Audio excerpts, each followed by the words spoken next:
국가 천연득이라고 하고요.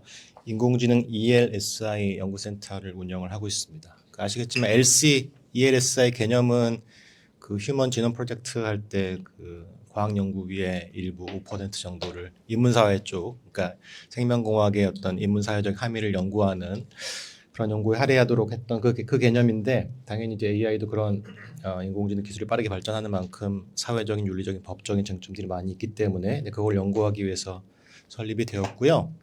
2020년도에 요 선도혁신 과제를 지원받아서 설립이 됐고, 몇 차례 제가 연구년 한 해를 빼고 계속 그 감사하게 지원해 주셔서 잘 운영을 하고 있습니다. 근데 구성은 이렇게 되어 있습니다.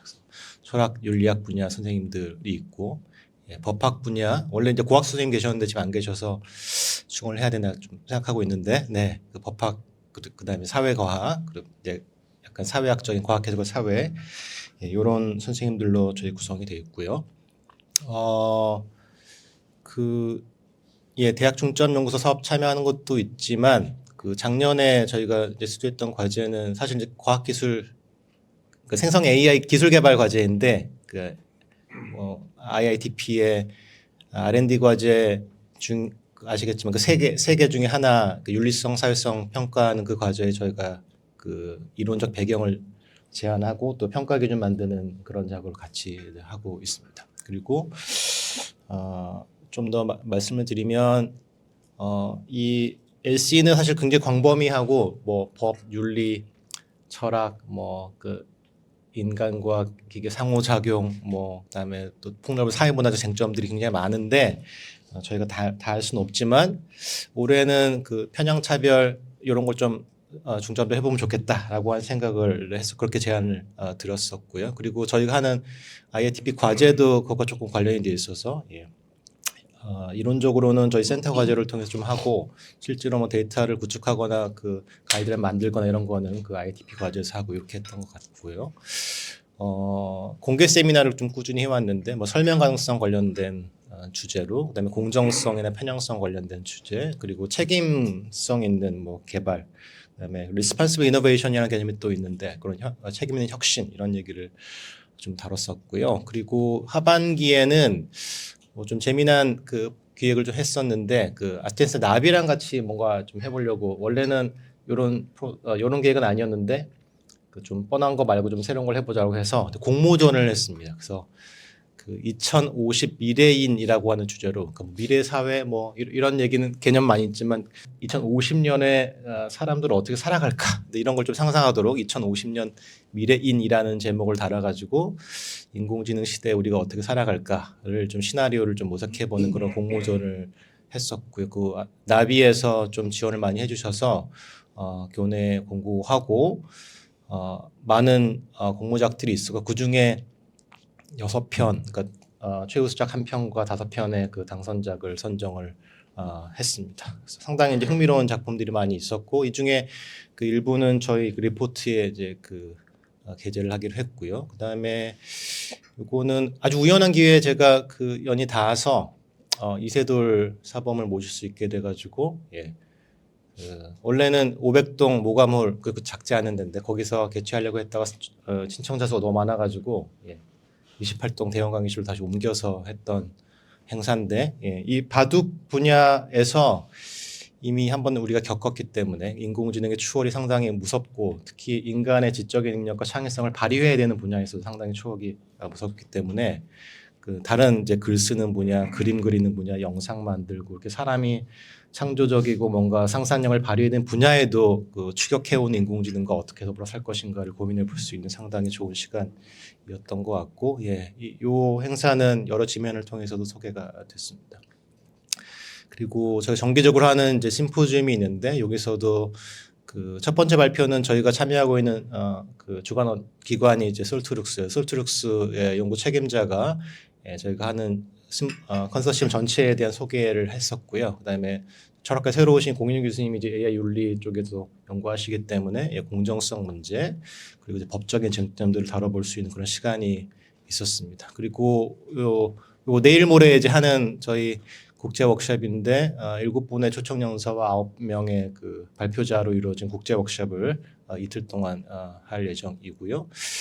그리고 LC 리포트를 저희가 발행을 이제 하기 시작했는데 이제 3호를 준비하고 있습니다. 2호 작년에 여름에 발표된 건데 이런 주제들로 돼 있고 보통은 그 연구자들의 뭐 연구 논문이나 아니면 아이디어를 좀 모은 인사이트하고 그다음에 이 규제나 거버넌스 윤리 관련된 이제 현황들을 좀 조사하는 리포트가 핵심이고요. 국내외 거버넌스와 그 법적인 윤리적인 규범적인 쟁점들을 다루는 리포트하고 그다음에 약간 연구 관련된 거 이렇게 돼 있고 지금 준비하고 있는 거는 2월 말에 이제 발행 예정인데 박상철 공유진 그다음에 이준기 교수님의 그 설명 가능 뭐 강화학습 관련된 글 하고 그다음에 국내 최근에 AI 이제 기본법이 통과됐는데 그 형성 과정을 좀 볼 수 있는 글 하나 그리고 뭐 몇 가지 좀 글들로 구성이 된 것들이 있고요. 요거는 이 과제에서 사사 표기한 논문 제 논문 중에 하나인데 귀납적 위험이라는 개념 뭐 디테일이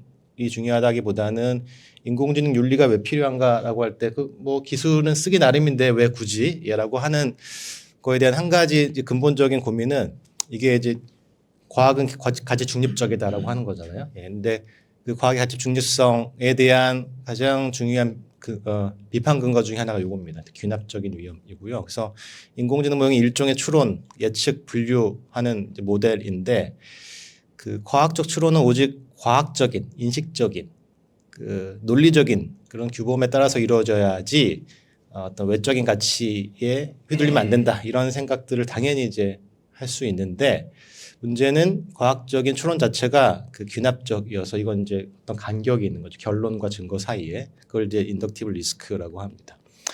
이 인덕티브 리스크가 있기 때문에 이제 어떤 일이 발생하냐면 어떤 가설을 받아들이기 전에는 증거가 충분한지 아닌지를 이제 결정을 해야 됩니다. 이 정도면 받아들여도 되나? 이 정도면 그렇다고 해야 되나? 그런데 어떤 증거가 충분한지는 결국 판단의 영역에 속합니다. 예컨대 뭐 p-밸류를 결정할 수 있는데 왜 p-밸류가 0.05냐, 0.005가 안 되고 0.00이면 그건 사실 이제 약간 임의적으로 보이기 때문에 그러니까 왜 그 정도가 충분한지에 대한 그 결정을 이제 해야 되는 것이죠. 근데 일단 결정이 되면 그것에 어떤 임플리케이션이 따라 나옵니다. 어떤 함의가 있는 건데 그 함의는 대체로 실천적이거나 이제 비인식적인 결과가 따라 나옵니다. 그래서 뭐 아주 일상적인 사례를 그러니까 독성 실험 같은 거 생각해 보시면 어떤 식물줄이 독성이 있다를 판단해야 되는데 증거가 이제 수집됐습니다. 그러면 이제 증거가 충분하다고 판단을 할 수도 있고 아닐 수도 있는데 똑같은 증거도 그게 이제 일종으로 유종으로 오류가 있는 거죠. 이제 그 어떤 오류인지 따라서 실천적인 결과가 다릅니다. 근데 독성이 없는데 독성 제품이라고 이제 판단을 해버리면 그것도 오류이고 반대로 독성이 있지만 독성 제품이 아니라고 추론하는 것도 오류인데 어떤 오류를 저지르냐에 따라서 그 실천적인 함의가 다르죠. 한쪽은 사람들에게 해를 입힐 수가 있고 한쪽은 이제 제품 개발하는 사람 쪽에 너무 큰 그 부담을 주기 때문에 결국 그 잠재적인 오류를 고려해서 판단을 할 수밖에 없다라고 하는 게 이제 주된 아규먼트입니다. 그런데 그런 그 모든 판단이 그러니까 결국 인공지능 기술이 굉장히 좋은 과학일지라도 과학이 그 자체로 귀납적 위험을 갖고 있기 때문에 순간순간 가치 판단을 할 수밖에 없다. 어디 들어가냐? 모든 곳에 문제화하고 피처를 모으고 데이터 학습 모델 만들고 학습하고 밸리데이션하고 이 모든 과정에 사실은 인간의 판단이 개입할 수밖에 없기 때문에 이거를 완화하는 다양한 방식들이 필요하다. 그런 말씀을 드리려고 했던 거고요. 관련해서 연구를 하나 소개해드리려고 하는데 지금 이거 완성된 연구는 아니고 거의 다 지금 드래프트가 있는 상황인데 작년에 또 우연한 기회에 그 카이스트와 NC가 같이 했던 Fair AI 컨퍼런스라고 하는 게 있습니다. MIT 스탠포드에 있는 뭐 학장이나 소위 인베디드 에식 관련된 분들이 많이 오셨는데 인베디드 에식은 CS라고 돼 있는 게 컴퓨터 사이언스거든요. 윤리를 따로 교육하지 말고 뭐 코딩하거나 그러니까 CS 교육과제 커리큘럼 안 했다 그냥 이렇게 모듈식으로 박아놓는 거죠. 그래서 어떤 CS 교육을 하는데 그 주제와 관련된 무슨 윤리적 문제가 있다. 그러면 그 안에서 실제로 뭔가를 해보는 그런 방식으로 개발된 프로그램이고 그래서 제가 초청받기로는 국내에 그런 게 있는지 좀 소개해달라고 했는데 사실 국내에 없기 때문에 그 얘기를 하진 않고 대신 국내 AI 윤리 교육이 어떻게 되는지를 좀 발표한 적이 있는데 그걸 좀 디벨롭해서 이건 처음에 이제 좀 조사했던 건데 전국의 대학들을 다 뒤져가지고